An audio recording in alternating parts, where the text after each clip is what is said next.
Quin diries tu que és la característica diferencial de la teva empresa? Aquesta és una de les preguntes bàsiques que s'ha de formular qualsevol persona emprenedora per fer més competitiu el seu negoci.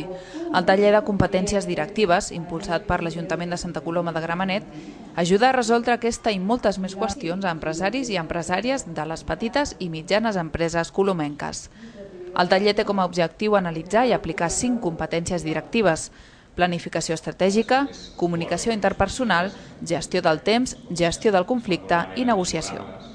Aquest és el 6è dels 8 tallers previstos per al 2010 en el marc de la formació empresarial que ofereix l'Ajuntament a través de Grama Impuls i amb la col·laboració de l'Agrupació del Comerç i la Indústria de Santa Coloma. En total es formaran més de 200 persones aquest any que podran millorar les seves capacitats empresarials i fer més competitives les seves empreses. Totes les sessions són gratuïtes i les inscripcions es poden fer per telèfon o a la pàgina web de Grama Impuls. A banda de la formació empresarial dins les polítiques que té en marxa l'Ajuntament per a la reactivació econòmica, també s'ofereix formació a persones aturades i formació contínua.